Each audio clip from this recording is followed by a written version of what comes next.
Bonjour tout le monde, voici une nouvelle petite vidéo sur l'histoire qui jalonne mon histoire, qui est mon histoire de médium et des connexions avec nos très chers guides spirituels. Alors dans la dernière vidéo, mes amis m'ont dit ouais t'es pas assez naturel, c'est pas assez toi, tu déconnes pas. Alors bon c'est vrai que normalement ceux qui me connaissent bien savent que je suis une grande déconneuse, mais devant la caméra, je suis une grande timide. Voilà, donc je vais faire de mon mieux pour cette fois-ci encore. Et aujourd'hui, je vais vous raconter cette histoire avec mes guides. C'est ce qu'ils m'ont demandé ce matin d'ailleurs, ce matin en faisant un petit papotage avec eux. Je leur ai demandé qu'est-ce qu'il fallait que je fasse aujourd'hui de particulier, si j'avais quelque chose en dehors des séances à faire quelque chose de particulier. Ils m'ont dit oui, ça serait pas mal que tu racontes comment tu as changé de vie et comment on t'a aidé dans ce changement. Donc voilà, donc effectivement, alors changement de vie, c'était il y a bien longtemps dans ma prime jeunesse où j'étais danseuse professionnelle, donc je vivais à New York. Voilà, je dansais dans des grandes compagnies. Et puis le ras-le-bol. Ras-le-bol, mal partout, j'ai jamais été vraiment danseuse dans ma tête. Donc là, voilà, je suis partie pour 6 mois de dépression, à ne plus savoir où j'allais, ce que j'allais faire. La seule chose que je savais, c'est que j'allais m'occuper des autres. Parce que ça, c'est toujours quelque chose qui a été inné en moi, qui a toujours été très présent. C'était la seule chose. Mais après, comment, quand, où, enfin bon bref, j'étais perdue de chez perdue. Et un soir, j'étais tellement perdue que je demande à mes guides avant de me coucher, bon les chouchous, là, besoin d'aide. Je sais pas où je vais, je sais pas ce que je dois faire. Donc s'il vous plaît, aidez-moi à m'amener là où je dois être. Et le lendemain matin, tout était clair. Je recevais les messages et ils m'ont dit, tu pars à Montréal, tu vas faire la danse-thérapie et tu vas t'occuper de personnes handicapées mentales.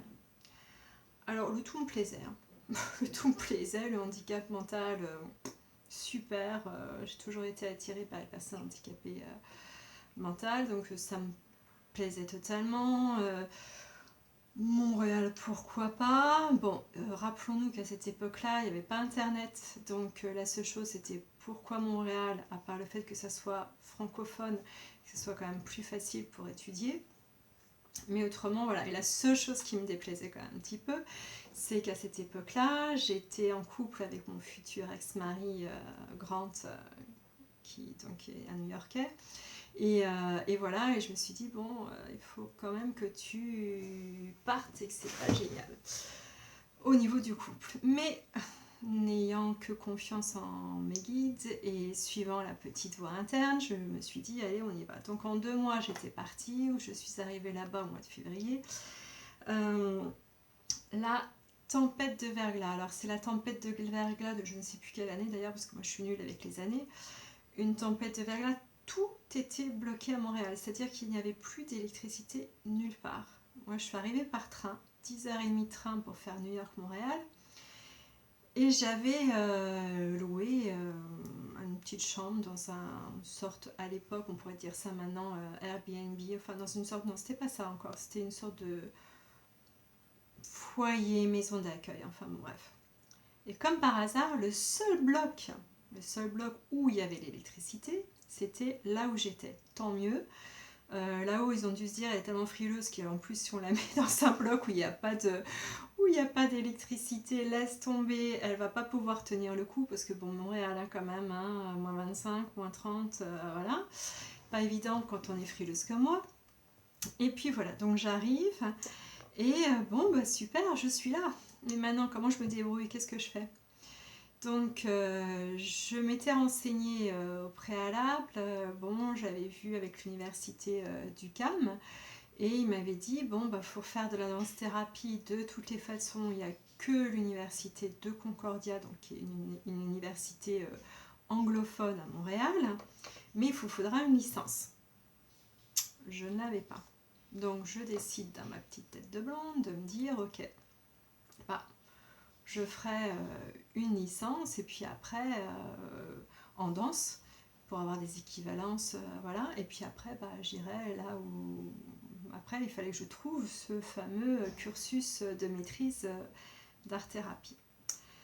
Donc voilà, dans ma chambre à moins 25 à Montréal, en pleine tempête de verglas, je prends le téléphone et donc d'abord je prends l'annuaire, je regarde art-thérapie, je trouve art-thérapie et j'appelle un monsieur en lui disant voilà, je lui explique un peu mon cursus, ancienne danseuse, blabla, vouloir m'occuper des personnes handicapées mentales et tout.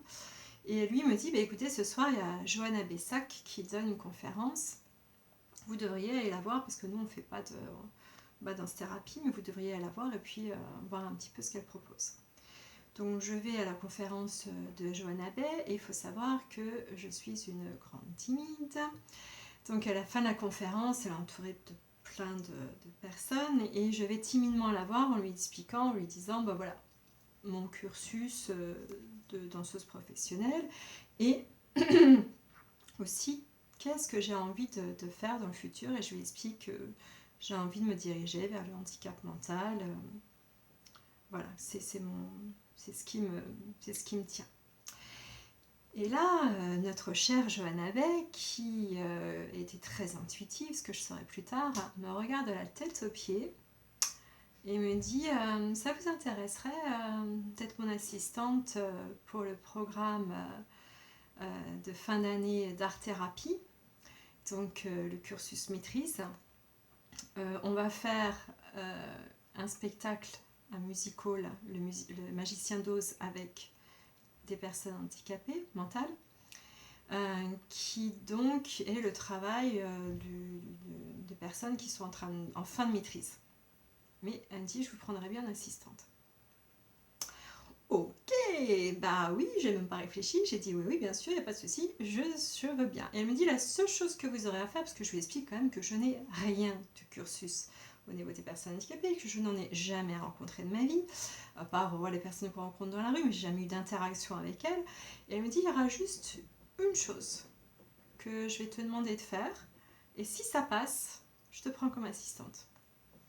Donc, elle me donne rendez-vous un jour à l'université de Concordia et elle me dit bah voilà, tu vas rencontrer, on les appelle les jeunes, voilà, c'est comme ça qu'on les appelle au Nord-Amérique, les personnes handicapées, mais ils ne sont pas forcément jeunes, parce que je pense que la plus jeune devait peut-être avoir 20 ans et le plus âgé devait peut-être avoir 60 ans. Et elle me dit voilà, je vais te présenter, on va voir comment ils réagissent. S'ils réagissent bien, ok, ça veut dire qu'il y a vraiment un fit, un feeling entre vous, et puis c'est super. Autrement, bah voilà, on fera pas, ça se fera pas. Et donc je rentre dans cette pièce et je sais pas, il devait y avoir à peu près une vingtaine de personnes handicapées. Et là, elle me présente, elle m'explique voilà, que mon cursus et tout ça. Et là, mais vraiment c'est vrai, hein, je raconte pas d'histoire, ils se précipitent tous sur moi et tous ils commencent à vouloir me parler, m'embrasser et tout ça. Et moi je suis totalement en mode, ça m'explose le cœur. Mais ça m'explose le cœur totalement. Je sens que j'ai une décharge intérieure qui est extrêmement forte. Et j'ai les larmes aux yeux, je sens que je suis là où je dois être, quoi, tout simplement. Et donc, je suis même obligée de sortir tellement je suis émotionnellement très, on dit en anglais overwhelming, je suis très, très prise.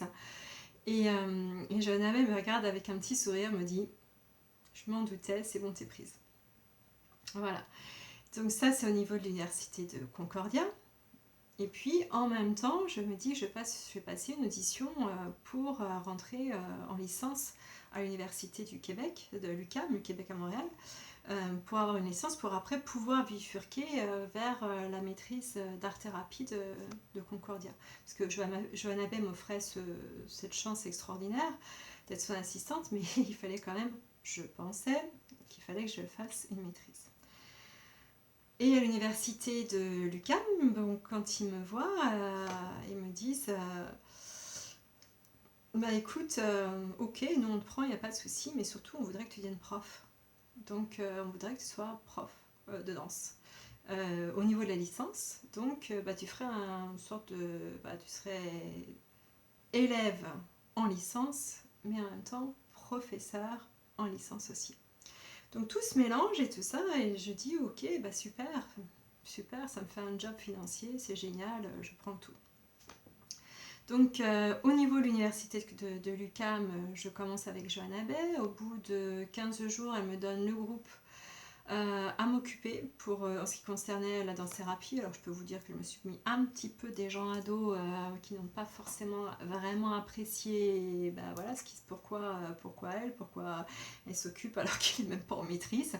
Mais moi j'étais quand même un petit peu beaucoup embarrassée. Et puis ils se sont vite rendus compte que j'avais un petit potentiel à calmer les gens, à les calmer. Et donc quand on a approché du spectacle, mais ils m'ont mis aussi en charge de la gestion du stress par rapport à monter sur scène, à être sur scène et tout ça. Donc tout se fait, les spectacles se font, tout se déroule extrêmement bien, et à la fin du spectacle, le directeur de la maîtrise d'art-thérapie de Concordia, Steven Snow, me dit écoute, il faudrait que je te parle. Et là, je me dis, oula, ça risque de sentir mauvaise histoire, pourquoi il veut me parler? Et Steven me dit, écoute, voilà, tout est inné chez toi. Tu as un truc où tu sens tout et tu vois ce qu'il faut faire pour eux. Alors, ce qu'il ne savait pas, c'est qu'effectivement, j'étais médium et que je me servais de mes petits dons de médiumnité pour, et c'est toujours ce qui s'est fait tout le temps, de ressentir pour savoir qu'est-ce qu'il faut que je fasse pour mettre les gens à l'aise, pour les accompagner et tout ça. Même quand je dansais, au niveau de danseuse professionnelle, déjà, c'est aussi là.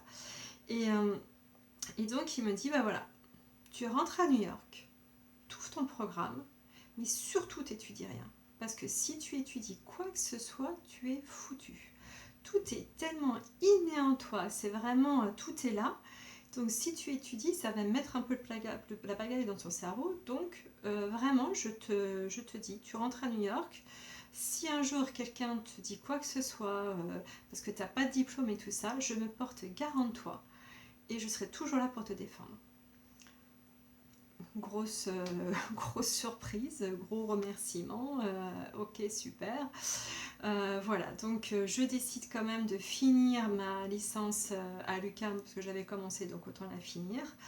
Et je rentre à New York pour ouvrir mon programme de danse et relaxation pour personnes handicapées mentales et personnel encadrant qui s'appelait Everybody Dance Programme. Voilà, et merci mes guides de m'avoir fait vivre cette passerelle entre mes deux métiers. Et vraiment, voilà, gratitude comme d'habitude à fond. Et voilà, c'était cette petite partie de mon histoire. Alors je vais refaire d'autres vidéos parce qu'il y a encore plein d'autres petites histoires avec les guidances. Et encore une fois, si je l'ai fait, c'est vraiment pour vous montrer, il n'y a pas que moi, hein. C'est pas parce que je suis médium que youpi, il n'y a que moi, l'élu. Non, non, on est tous pareils. La seule chose, c'est qu'il faut écouter les signes, il faut écouter, ressentir aussi. Tiens, c'est marrant, je ressens ça, je ressens pas ça. Moi, ce matin où toutes les informations sont venues, certes, je les ai entendues, mais j'aurais pu se dire, ouais, non, mais c'est mon mental, oublier tout ça. Non, non, c'était là, il fallait que je m'en serve et je m'en suis servie. Donc, n'oubliez pas de vous servir de vos sensations, de vos guidances, parce que, encore une fois, nous avons tous des guides spirituels, nous avons tous un ange gardien. Ils sont là pour nous. Il faut être à l'écoute des signes. Et quand on fait les demandes, soyons à l'écoute des signes. Voilà, et bien écoutez, je vous embrasse. Bon, j'étais encore un peu coincose sur cette vidéo. J'en m'en excuse auprès de mes amis qui me connaissent beaucoup plus délirante que ça et beaucoup plus rigolote. Ça viendra au fil du temps.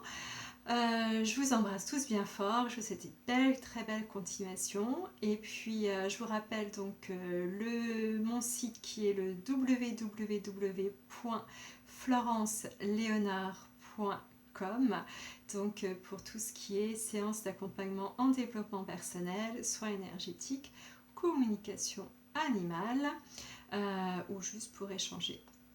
Voilà, je vous embrasse tous bien fort, je vous souhaite un bon week-end parce que j'enregistre cette vidéo, nous sommes un vendredi. Et puis plein d'amour à vous tous et plein de lumière. Au revoir.